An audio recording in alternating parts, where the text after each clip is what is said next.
नमस्कार, मैं श्याम गिरी। आप देख रहे हैं टीएफडी इंडिया न्यूज 24। टीएफडी इंडिया न्यूज 24 में आप सभी दर्शकों का स्वागत है। इंडिया गठबंधन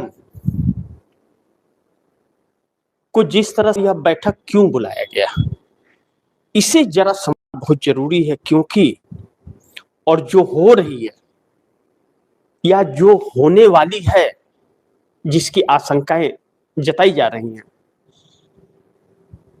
वह बहुत आश्चर्यजनक है और वह आम नागरिक के लिए बहुत ही चिंताजनक है। दूसरा बड़ी महत्वपूर्ण बिंदु यह है कि आने वाले 10 साल बड़ी ध्यान से समझिएगा आप दर्शक, आने वाला 10 साल घुट घुट के जीने वाली स्थिति आ जाएगी। अब सवाल यह है कि इस सरकार को जो देश की जनता ने लाया था बड़ी उम्मीदों के साथ। सरकार ने वादे भी बड़े बड़े किए थे, लेकिन उन वादों पर यह सरकार खड़ी नहीं उतरी, बल्कि जनता के भावनाओं का अनादर भी किया और जनता के साथ धोखा भी दिया। यह बात इसलिए भी कही जा रही है क्योंकि आज भी बहुत कुछ सच्चाई छिपाई जा रही है, पहली चीज। और दूसरा जो बड़ी महत्वपूर्ण, बड़ी ध्यान से आप दर्शक इसे समझिए, न समझ आए तो लाइव समाप्त होने के बाद दोबारा इस प्रोग्राम को रिमाइंड करके जरूर सुनिएगा। दूसरा, सर्वदलीय बैठक जो बुलाई गई, क्यों बुलाई गई? जब प्रधानमंत्री ने लोकसभा और राज्यसभा में जवाब दे दिया था, जो भी उन्हें कहना था कह दिया था कि संकट आने वाली है, तो इस सर्वदलीय बैठक का क्या मतलब था और इस सर्वदलीय बैठक में हुआ क्या? इस सर्वदलीय बैठक में तृणमूल कांग्रेस पूरी तरह से बहिष्कार कर दी थी, नहीं गई बैठक में। कांग्रेस के तरफ से सी ग्रेड के नेता भेजे गए और समाजवादी पार्टी जो नंबर 3 पार्टी है अब इस वक्त पार्लियामेंट में देश की, अखिलेश यादव नहीं आए, उनके भाई गए थे। अब यह सारी जो परिस्थितियां हैं, सरकार के ऊपर तो भरोसा नहीं है, यह बहुत छल कपट वाली सरकार है, तो नहीं आया कोई। क्यों नहीं आया? इसके भी कारण है, क्योंकि प्रधानमंत्री नरेंद्र मोदी इसकी अध्यक्षता नहीं कर रहे थे। इसकी अध्यक्षता कंफर्म ही नहीं हुई थी कि उस वक्त तक कि कौन करेगा। उस वक्त तक यह कहा गया कभी राजनाथ सिंह करेंगे तो कभी अमित शाह करेंगे, तो उन्हीं लोगों के स्तर के नेता भी भेजे गए। फिर ध्यान से समझिए, इस बैठक की अध्यक्षता कौन करेगा, इस बात पर मुहर नहीं लगी थी। 2 खबरें चल रही थी कि राजनाथ सिंह करेंगे और या अमित शाह करेंगे। आखिरी पायदान पर फाइनल हुआ कि राजनाथ सिंह करेंगे। प्रधानमंत्री नरेंद्र मोदी भाग खड़े हुए थे इस बैठक से, तो फिर जिस स्तर के नेता बैठक कर रहे थे उसी स्तर के नेता उनके पास पहुंचे, विपक्ष के। अब इस बैठक से क्या निकला? इस बैठक को एक साजिश के तहत भारतीय जनता पार्टी ने बुलाया था। इस सरकार ने, कह दीजिए सरकार ने, और चूंकि सरकार नहीं कह सकते, आप भाजपा की सरकार कहनी पड़ेगी, क्योंकि यह भाजपा की नीतियों पर सरकार चल रही है, देश की नीति पर नहीं, तो भाजपा ही कह रही है। अब ऐसे में जब बैठक का इस्तेमाल इस सरकार को करना था, क्योंकि जिस संकट, हाँ एक चीज आप दर्शकों को मैं बताना चाहूंगा, आज की बहुत अहम खबर कि रसिया ने पाकिस्तान को छूट पर तेल देना शुरू कर दिया। जो छूट भारत को मिल रहा था वह छूट पाकिस्तान को देगा, भारत को कोई भी रियायत नहीं और न तो देगा। यानी कि संकट बहुत बड़ी है। ईरान से तेल मांगा मोदी सरकार ने, ईरान ने साफ मना कर दिया हम नहीं देंगे। रसिया साफ मना कर चुका है कि हम नहीं देंगे। यानी कि आपके पास व्यवस्था अब इन नजदीक के देशों से नहीं रह गया। आपको अलग अलग देशों से, अमेरिका आपसे टैक्स भी ज्यादा लेगा, अमेरिका आपसे ट्रांसपोर्टिंग भी महंगा पड़ेगा, आपको रेट भी महंगा देगा हुआ, और आप मजबूर होंगे क्योंकि आपने अपने दोस्त खो दिए। बड़ी ध्यान से समझिए, यानी कि बहुत बड़ी क्राइसिस और पूरी अर्थव्यवस्था क्रैश हो चुकी है, खत्म। एक खबर निकल करके आई है नवभारत टाइम्स के अनुसार कि इस देश की सरकार के पास मात्र 1 हफ्ते का तेल बचा है। मैं नहीं जानता कितनी सच्चाई है इसमें, क्योंकि सरकार तो बताती नहीं है और सरकार कहती है कि सब कुछ है, लेकिन है कुछ नहीं। नवभारत टाइम्स ने यह रिपोर्ट दी है कि नवभारत टाइम्स के अनुसार मात्र 7 से 9 दिनों के तेल बचे हुए हैं। अब सच्चाई जो भी हो, नवभारत टाइम्स ने यह रिपोर्ट दी। अब फिर उन्हीं मुद्दों पर आइए, इस बैठक को जानना आपको बहुत जरूरी है।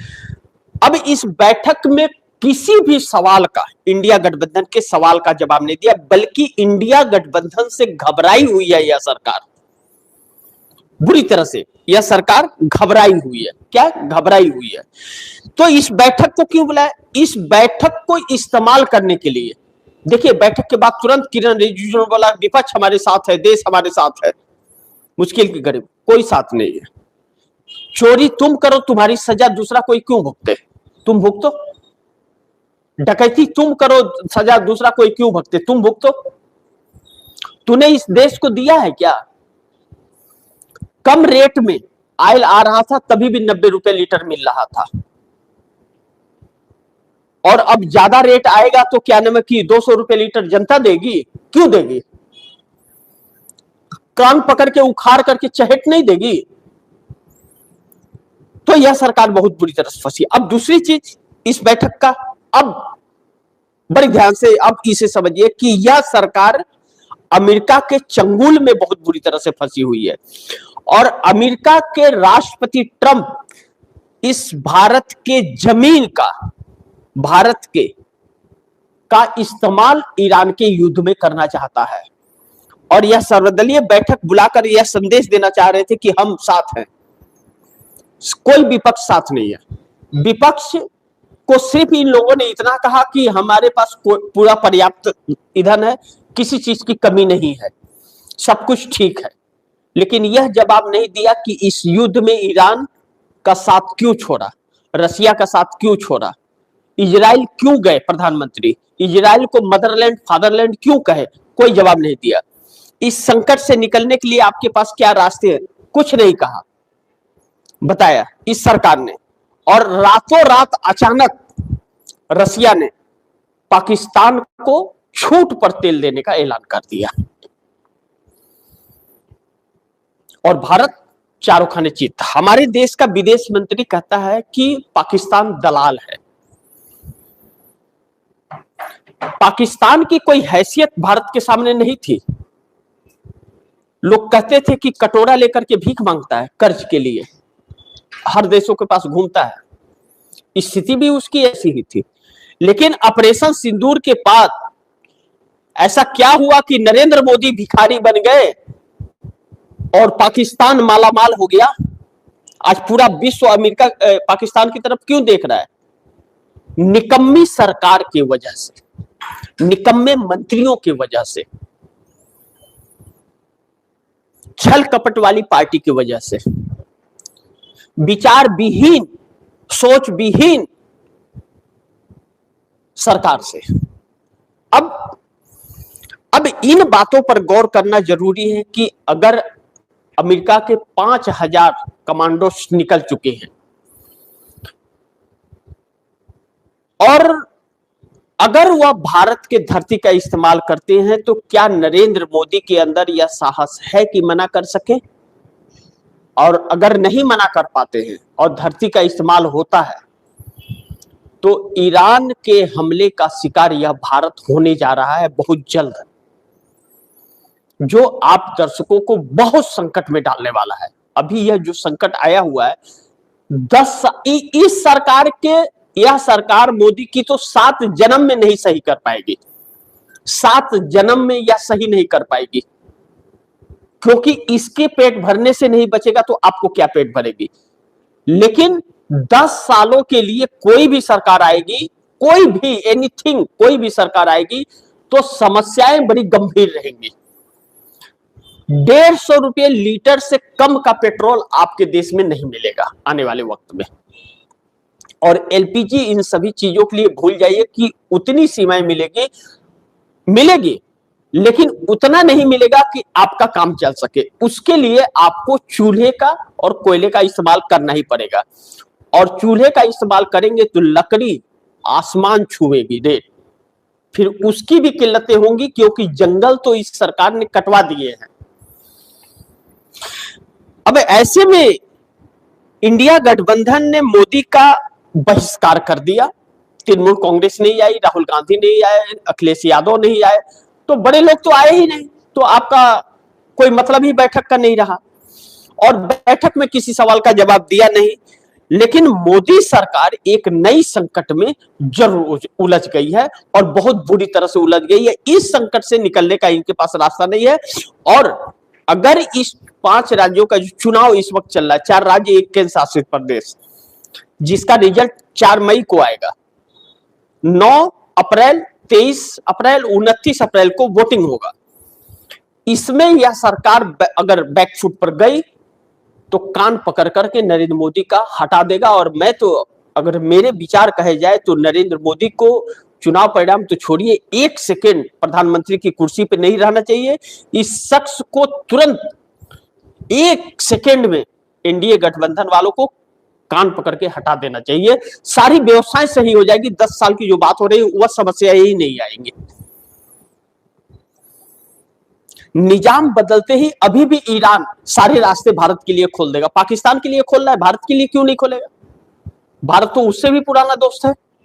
लेकिन इस निजाम की वजह से सारे हैं, और यह निजाम पूरी तरह से अमेरिका के साथ है। और कोई भी नरेंद्र मोदी को पूछ नहीं रहा है, कोई भी नहीं पूछ रहा है, बल्कि पाकिस्तान के अंदर बैठ करके बातचीत चल रही है। लेकिन अमेरिका का उपराष्ट्रपति पाकिस्तान आया, लेकिन भारत नहीं, भारत से बातचीत नहीं है, भारत किसी भी तरफ नहीं है, भारत सिर्फ इस्तेमाल किया जा रहा है। ऐसे में 3 सवाल हैं जिस पर हम लोग को चर्चा करना है कि नंबर 1, सर्वदलीय बैठक में सरकार इंडिया गठबंधन के सवालों का नहीं दिया जवाब, बहुत मुश्किल में देश। अब इसे मैं आप दर्शकों को बताना चाहूंगा कि जैसा मैंने अभी संबोधन में कहा कि सर्वदलीय बैठक में राहुल गांधी नहीं आए। राहुल गांधी ने पहले कहा था मैं तो नहीं जा रहा हूं बैठक में, और मेरा केरल में प्रोग्राम है, लेकिन केरल नहीं गए क्योंकि कल सोनिया गांधी का अचानक तबीयत बिगड़ा और हॉस्पिटल में एडमिट है, तो वह हॉस्पिटल में रहे। और डिजिटल तरीके से उन्होंने केरल के रैली को संबोधित किया, तो वह बैठक में भी नहीं आए। अखिलेश यादव बैठक में नहीं आए। ममता बनर्जी ने पूरी तरह से अपनी पार्टी का बहिष्कार कर दिया इस सरकार का कि इस बैठक में जाकर कोई फायदा नहीं है, क्योंकि ऑपरेशन सिंदूर के तहत भी 2 बैठकें की, लेकिन प्रधानमंत्री भाग गया। और नरेंद्र मोदी तो मलखा सिंह जैसे भाग रहे हैं, उससे भी स्पीड भाग रहे हैं, मुंह चुरा के। लेकिन वह मेडल के लिए दौड़ रहा था या मुंह चुरा करके भाग रहे हैं। दूसरी चीज कि इंडिया गठबंधन जो सवाल, जिन मुद्दों को रखा था, वह मुद्दे क्या थे? आप दर्शक सोचिए कि पेट्रोल गैस की कमी क्यों हुई, तो सरकार का जवाब था हमारे पास तो पर्याप्त है। इंडिया गठबंधन के फिर दोबारा सवाल थे कि अगर आपके पास है तो लोगों को मिल क्यों नहीं रहे, लोग इतनी लंबी लंबी लाइनों में क्यों हैं? तो कहा गया अफवाह है। तो एक सवाल बनता है यहां पर कि जो गैस सिलेंडर जारी किया गया है, पासबुक पर जारी किया गया है, पासबुक पर जारी किया गया है, तो जितना जारी किया गया है उतने लोगों को तो समय से मिल रहा था। तो अब ऐसी क्या बात हो गई कि वही समय से जो मिल रहा था नहीं मिल रहा है? अब अगर कहेंगे कि कुछ लोग ब्लैकमेल कर रहे हैं, तो ब्लैक कैसे कर रहे हैं? आप दोगे नहीं तो ब्लैक कैसे होगा? आप जो गैस एजेंसी को देते हो, उस एजेंसी ने किसको किसको वितरित किया है, वही तो उसके पास आता है लेने के लिए। दूसरे क्षेत्र का व्यक्ति तो उस जगह नहीं आएगा, उसी के क्षेत्र का व्यक्ति तो आता है, तो कमी कैसे होगी? और अगर ब्लैक की बात करें तो बहुत लोग हैं, 100%, जो गैस सिलेंडर ब्लैक में लेकर के रखे हुए।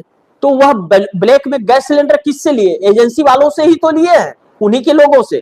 तो उन लोगों को भी तो पहले सिलेंडर मिल रहा था 100 रुपया 200 रुपया अधिक रेट पर, उन लोगों को मिल तो रहा था, पहले तो मिल रहा था। अब क्यों नहीं है? क्योंकि आपके पास सामान नहीं है। इस सवाल का जवाब सरकार के पास नहीं था। अब दूसरा बड़ी महत्वपूर्ण बिंदु रह गया कि आप इजराइल क्यों गए? आप इजराइल क्यों गए और आप अमेरिका इजराइल के इस युद्ध में क्यों शामिल हुए और ईरान का साथ आपने क्यों छोड़ा? इसका जवाब नहीं था। यह सवाल हुआ कि इस युद्ध में शांति वार्ता के लिए भारत आगे आ सकता था, भारत बात कर सकता था, ईरान से हमारी अच्छी दोस्ती थी। तो आप आगे क्यों नहीं बढ़े? आप क्यों उन देशों से बात करने लगे जो अमेरिका के साथ थे? इसका जवाब नहीं था और प्रधानमंत्री भाग चुके थे। कोई भी निष्कर्ष नहीं निकला बैठक का। उसके बाद किरण रिजिजू ने कहा क्या कि सब साथ हैं। यह ट्रंप के कहने पर, अमेरिकी राष्ट्रपति ट्रंप के कहने पर यह बैठक बुलाई गई थी, सर्वदलीय बैठक मोदी द्वारा, सिर्फ संदेश देने के लिए कि भारत एकजुट सरकार के साथ है, लेकिन सरकार के साथ कोई भी व्यक्ति नहीं है। आप है क्या? यह सरकार एक निकम्मी सरकार है, इस बात से इनकार नहीं किया जा सकता। और मोदी के दिन अब समाप्त है। द एंड, इस पर एक कार्यक्रम भी मैं करूंगा। मोदी के सत्ता का द एंड हो चला है। जब तक है तब तक ही, यह अब नहीं रहेंगे सत्ता में और जनता ही इन्हें उखाड़ फेंकेगी। यह 5 राज्यों के चुनाव यह सब कुछ साबित करेंगे। दूसरा कि मोदी सरकार अमेरिका के चंगुल में बुरी तरह से फंसी है। इस वक्त भी ट्रंप के वजह से ही यह सारे संकट आए हैं और अभी भी यह सरकार वही कर रही है जो ट्रंप कर रहा है। तो राहुल गांधी ने सही कहा था। राहुल गांधी ने क्या कहा था? अब कल मैंने आप दर्शकों को वह बताया भी था, फिर एक बार मैं आप दर्शकों को बता रहा हूं कि राहुल गांधी ने क्या कहा था। पहले ही राहुल गांधी ने कहा था, वही चीजें हुई बिल्कुल हूबहू। राहुल गांधी ने कहा था कि सरकार ने ऑल पार्टी मीटिंग बुलाई है, लेकिन नरेंद्र मोदी ने बहुत बड़ी गलती कर दी है, बहुत नुकसान हो गया है, पूरा ढांचा उड़ा दिया है। अब नरेंद्र मोदी इस नुकसान को ठीक नहीं कर सकते हैं। मैं लिख कर दे रहा हूं, जो अमेरिका और इजराइल कहेगा वो नरेंद्र मोदी करेंगे। वो देश और हमारे किसानों के हित में काम नहीं करेंगे।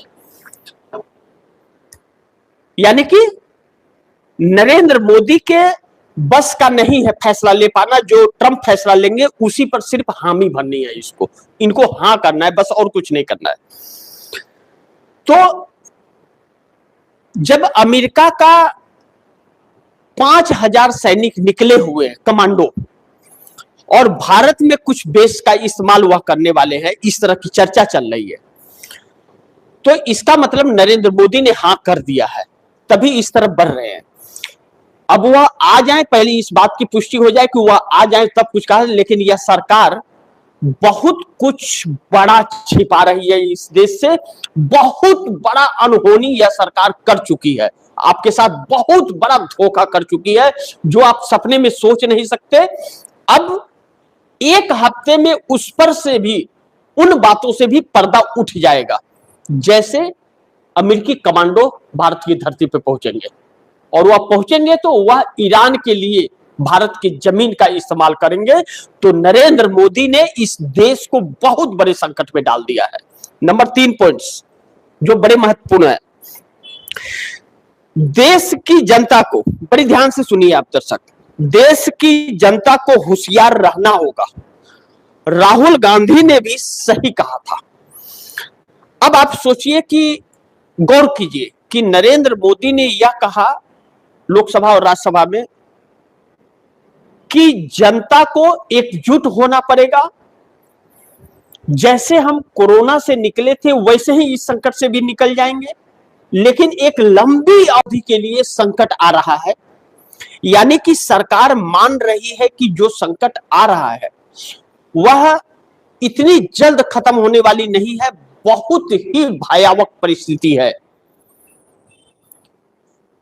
तो फिर यह तेल और गैस, ठीक है, तेल की जगह आप साइकिल से चल लेंगे, लेकिन कितने दूर जाएंगे साइकिल से? और जरूरी के लोग गाड़ियों का इस्तेमाल जैसे पहले करते थे वैसे करेंगे, हर कोई नहीं कर पाएगा। जब 200 रुपया लीटर पेट्रोल होगा और 400 रुपया दिहाड़ी होगी तो पेट्रोल यूज नहीं कर पाएगा। गैस सिलेंडर आप यूज नहीं कर पाएंगे, लकड़ी पे खाना बना लेंगे। लेकिन गांव देहात में लकड़ी पे बन सकती है, लेकिन क्या शहरों में लकड़ी पर बन पाएगा खाना? कोयले पे बन पाएगा? बड़ी बड़ी बिल्डिंगों में नहीं बन पाएगा। तो ज्यादातर शहर से लोग गांव की तरफ मूव करेंगे। बड़ी ध्यान से समझिए, शहर से लोग गांव की तरफ मूव करेंगे। और जब शहर से लोग गांव की तरफ मूव करेंगे, क्योंकि खाने पीने के बगैर तो रह नहीं सकता आदमी, तो वह बेरोजगार होकर के जाएंगे और शहर में बड़ी बड़ी कंपनियां बंद होंगी। जो लोग घरों में काम करते थे वह भी जाएंगे, क्योंकि उनके बच्चे को, उनके पति को काम नहीं मिलेगा, तो वह लोग भी जाएंगे। तो जाएंगे तो लोगों को घरों में भी किल्लत होगी और महंगाई इससे बहुत काफी बढ़ेगी, क्योंकि मैन्युफैक्चरिंग पे बहुत असर पड़ेगा। और जब तेल और गैस के वजह से ट्रांसपोर्टिंग जो है, जो सामान माल ढोने का काम होता है, ट्रांसपोर्टिंग में ट्रांसपोर्ट मालिक को, कंपनी मालिक को और गाड़ी मालिक को कोई दिक्कत नहीं होगी, क्योंकि जितना रेट ईंधन का बढ़ेगा वह उतना रेट बढ़ा करके लेंगे और ले जाकर के माल सप्लाई करेंगे, माल अनलोडिंग करेंगे। तो जिस व्यापारी ने सामान मंगाया है उस पर जितना एक्स्ट्रा खर्चा आया है वह सारा खर्चा उसके ऊपर ऐड कर देगा, वह सारा खर्चा उसके ऊपर ऐड कर देगा। तो जब ऐड कर देगा तो वह पैसे, कितना सामान आया है, 100 पैकेट कोई सामान आया और 1000 रुपया ट्रांसपोर्टिंग पर गया, तो उस 1000 रुपये को उस 100 पर इंक्लूड कर देगा, उसके बाद आपको देगा। तो वहां पर क्या चीजें आने वाली है कि जो कंपनी से माल निकला उसका प्रिंट जो एमआरपी रहेगा, अब जैसे एक चिप्स का अगर 10 रुपया एमआरपी है और उसको लाने में 2 रुपया खर्चा हो गया, उसको कंपनी से लेकर आने में व्यापारी को 2 रुपया खर्चा हो गया, तो उसका जो फायदा था तो वो तो ट्रांसपोर्टिंग में चला गया। तो अब वह प्रिंट के ऊपर बढ़ाएगा, या तो कंपनी प्रिंट करके दे, यानी कि महंगाई 10 रुपया का सामान वह 15 रुपये में जाएगा, यानी कि आप लूटे जाएंगे। अब ऐसी परिस्थिति में इस सरकार के पास कोई रास्ता नहीं है इससे निकलने का। इस युद्ध के अंदर रशिया, चाइना, बांग्लादेश, श्रीलंका, पाकिस्तान को छोड़कर बाकी सब देश के लिए नाकाबंदी हो गया है जल डमरू समुद्र के अंदर, हॉर्मुज जिसको कहते हैं। यह नरेंद्र मोदी के गलत नीतियों की वजह से। अब यही बात राहुल गांधी बार बार कह रहे थे, पार्लियामेंट में भी उठाया था, लेकिन यह इतनी निकम्मी सरकार की विपक्ष को बोलने नहीं देती, चर्चा नहीं करती है।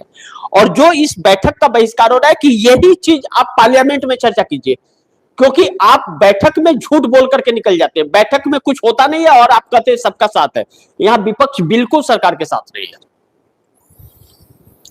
तो अब ऐसी परिस्थितियां आ गई है कि जो बहुत भयावह होने जा रही है। और आप सभी देशवासियों से यह आग्रह है कि आप लोग होशियार रहें और सतर्क रहें और अपनी अपनी व्यवस्था करें। सरकार से आप उम्मीद नहीं कर सकते, कुछ सामान प्रोवाइड करा पाएगी यह सरकार, गैस पेट्रोल में कुछ प्रोवाइड करा पाएगी, 50% मानिए प्रोवाइड करा पाएगी, 50% प्रोवाइड नहीं करा पाएगी, और वह भी 50% प्रोवाइड करा पाएगी इस पर भी अभी शक है, और वह करा पाएगी तो रेट डबल ट्रिपल होगा। इसलिए सरकार भाग रही है। अब आप क्या सोचते हैं, आपकी क्या राय है, आप कमेंट में दीजिएगा। गुजारिश करूंगा इस खबर को ज्यादा से ज्यादा शेयर कीजिए, सतर्क भी रहिए। तो इसी के साथ मैं इजाजत चाहूंगा, अगली खबर के साथ फिर हाजिर होऊंगा। लेकिन आप दर्शकों की क्या राय है, सुझाव है, कमेंट बॉक्स में जरूर दीजिएगा। इस खबर को ज्यादा से ज्यादा शेयर कीजिए, अपने दोस्तों को भी कहिए आगे शेयर करें। आपने अगर टीएफडी इंडिया न्यूज़ 24 को सब्सक्राइब नहीं किया, सब्सक्राइब कर लीजिए, अपने दोस्तों को भी कहिएगा सब्सक्राइब करें। मिलते हैं अगली खबर के साथ, तब तक के लिए नमस्कार।